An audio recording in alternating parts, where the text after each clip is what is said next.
the horrific and brutal genocide that happened in 1915 when the Ottoman Empire unleashed a campaign of extermination against the Armenian people. The Armenian Genocide was a purposeful and systematic extermination of approximately 1.5 million Armenians who were brutally massacred, deported, and starved by Turkish forces. The victims endured unimaginable horrors, including being burned alive, crucified, or drowned in rivers. Sadly, even today, the Turkish government has not acknowledged its responsibility or offered an apology for these atrocities. Today, we will show you how this horrific event unfolded and the lasting impact of this dark chapter in history. Often referred to as the first genocide of the 20th century, the Armenian Genocide did not emerge in isolation. It was perceived by earlier instances of persecution against the Armenian people. We will go into these dark chapters of suffering, but what was the life of the Armenians like even before all these unfortunate events? The Armenians have a long history in the Caucasus region of Eurasia, spanning around 3,000 years.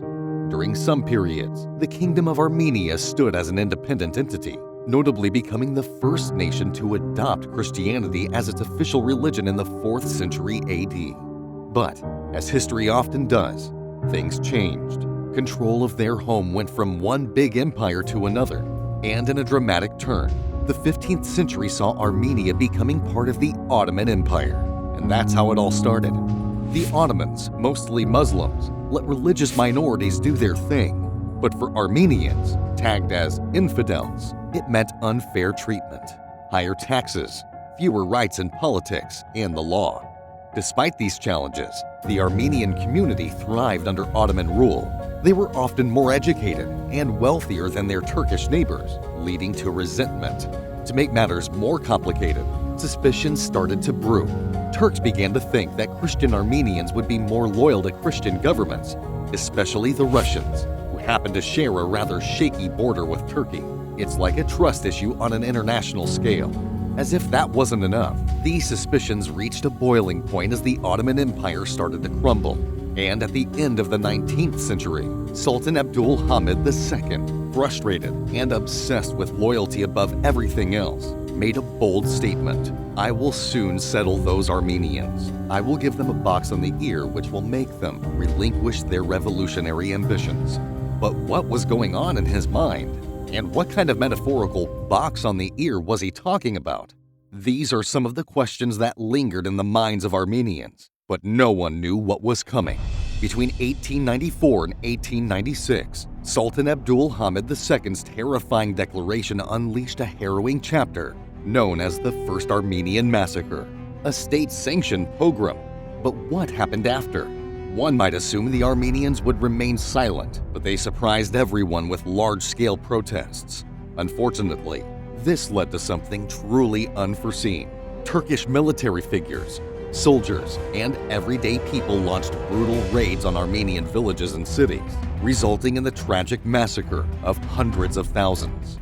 Fast forward to 1908, and a seismic shift occurred in Turkey.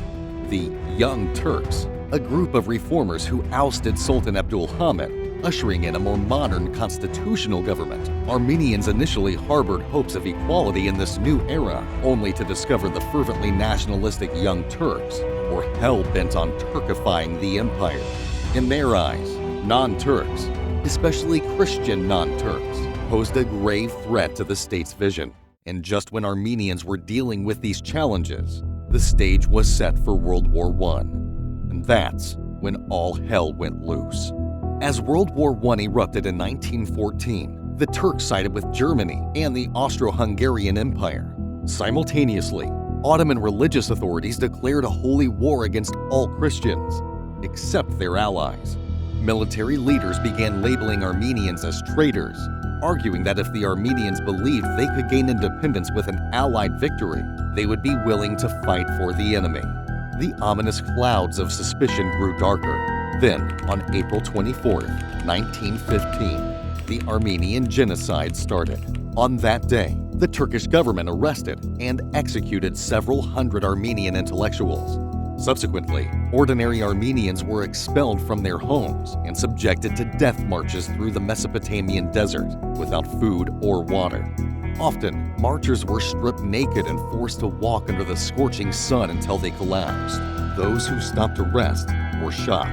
Those who made it to the Syrian deserts had a tough time in camps, and many died from hunger. But the killings kept going until 1916. As the war escalated, Armenians organized volunteer battalions to support the Russian army against the Turks in the Caucasus region. The Turkish government, fueled by general suspicion and events on the Eastern Front, sought the removal of Armenians from the war zones.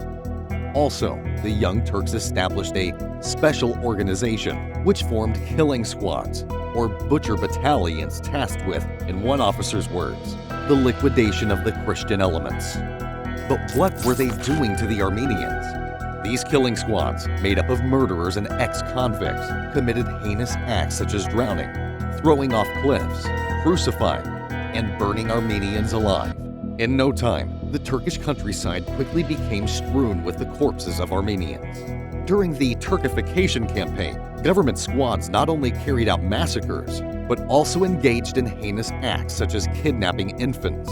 These abducted infants were forcibly converted to Islam and placed in Turkish families. There were also reports indicating instances of sexual misconduct against women who were coerced into joining Turkish harems or serving as slaves. Meanwhile, Muslim families seized the homes and properties of deported Armenians. You must be wondering, did this brutal event truly escape the notice of the entire world? While records vary, it is generally agreed that around 2 million Armenians lived in the Ottoman Empire during the massacre.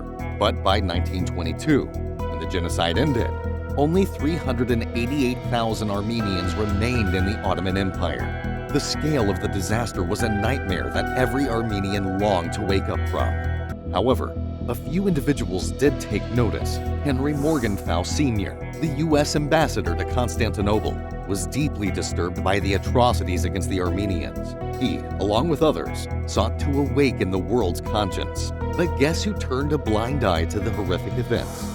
Turkey.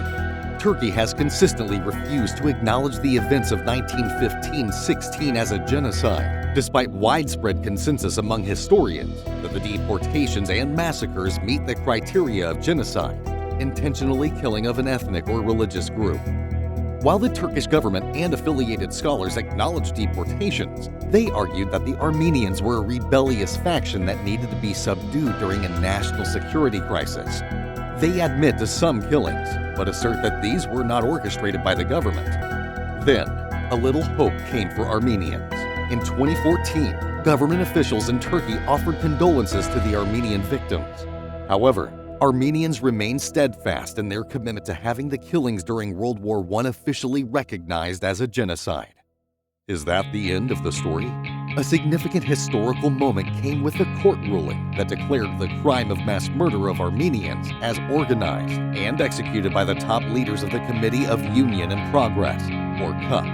18 perpetrators, including Talat, Envash, and Cemal, were sentenced to death, with only 3 ultimately executed as the others had fled and were tried in absentia. Prosecution efforts faced challenges due to a prevailing belief among Turkish Muslims that actions against the Armenians were not punishable crimes. Over time, the genocide was increasingly perceived as necessary and justified to establish a Turkish nation-state. Then, in 2019, they finally admitted it was a genocide. Ever wonder why it took until then for them to say it out loud? This is Nasty History, and I will see you next time.